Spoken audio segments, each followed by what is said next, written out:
Hey everyone, welcome to the kitchen. We're here again. As I said last time, today, hope the cornbread was good. Today we're going to make some homemade buttermilk biscuits. And yeah, this is the way my granny taught me. So, her name was Delia Puckett. We called her Granny. That's all we knew of her as.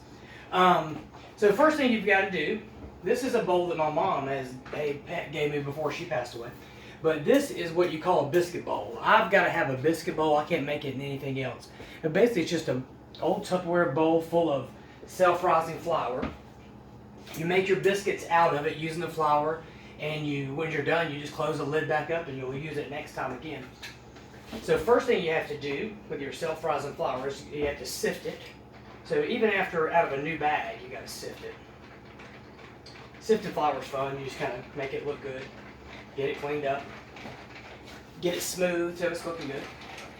You don't want to have any lumpy biscuits. So you sift your flour out so you got it nice.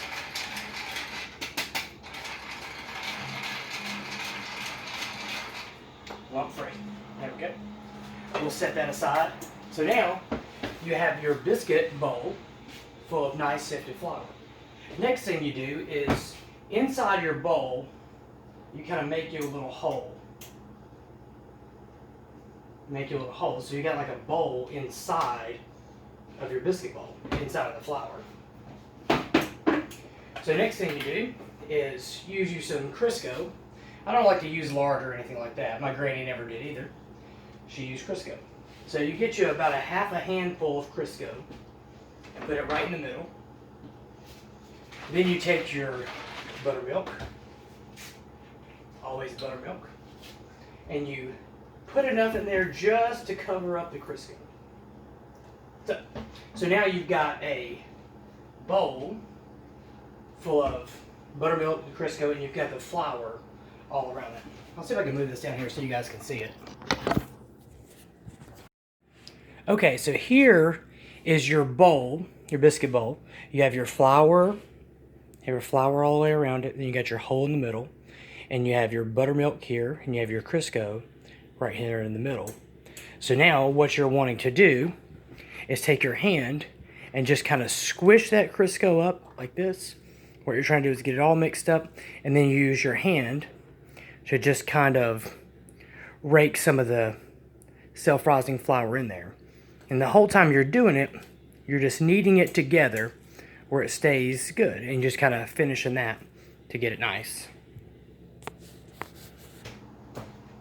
Okay, so we're back to kneading the dough, making our dough, and you just want to squish it up, get it all nice and good till it gets to a hearty, basically like a dough consistency.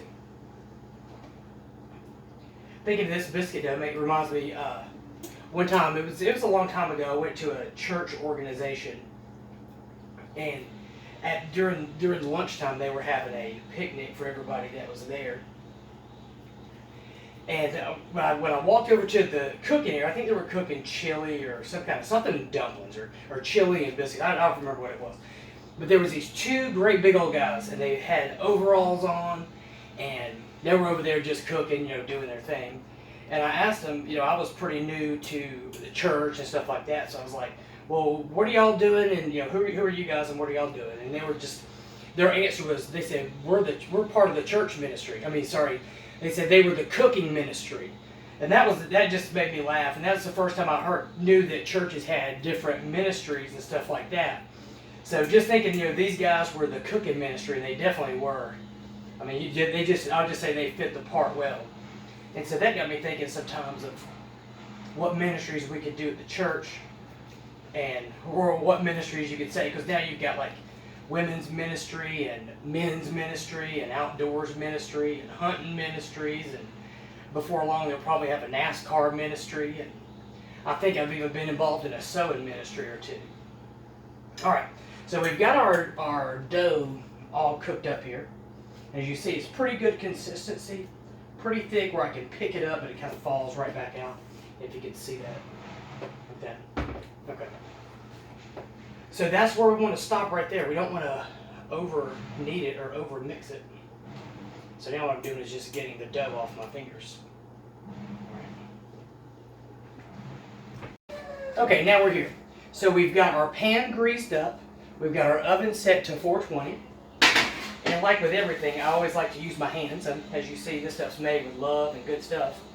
Alright, so what we're going to do is flour your hands. Take a little bit of the flour on the side of the bowl and flour your hands.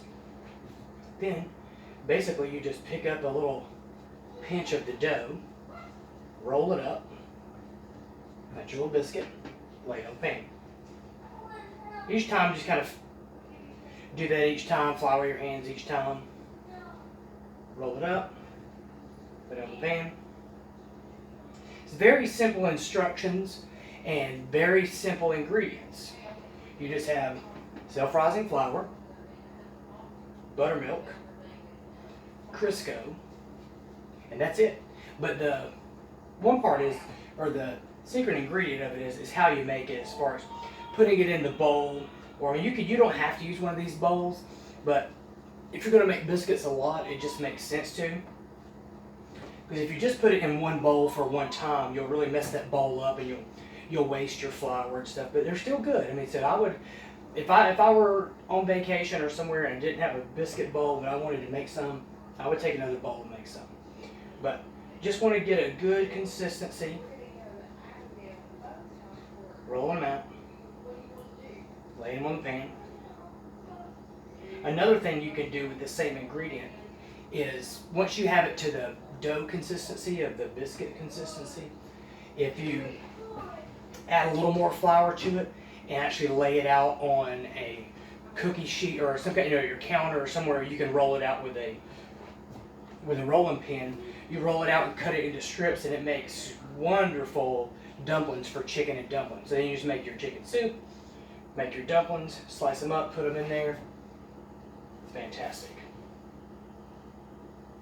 Somebody asked me today if I would make some garlic cheese biscuits, and I told them no.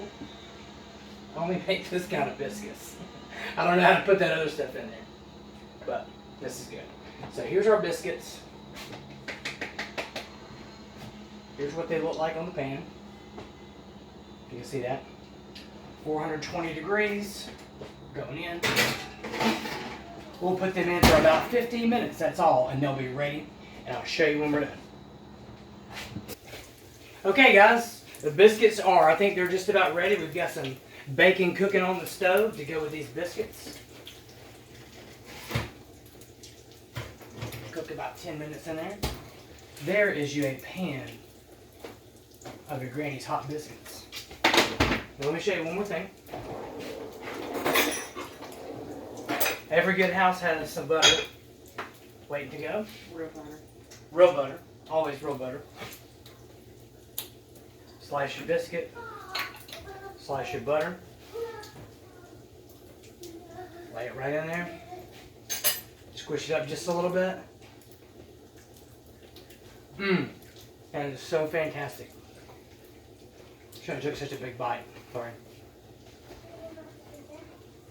So that was how you make your granny's biscuits. And we've got some bacon going with it. It's going to be a good night here at the Landry's household. I don't know what I'll make next time. Maybe it'll be a chocolate cake. Maybe it'll be a pound cake. Maybe it'll be something. But y'all have a good night. We'll see y'all next time. Bye.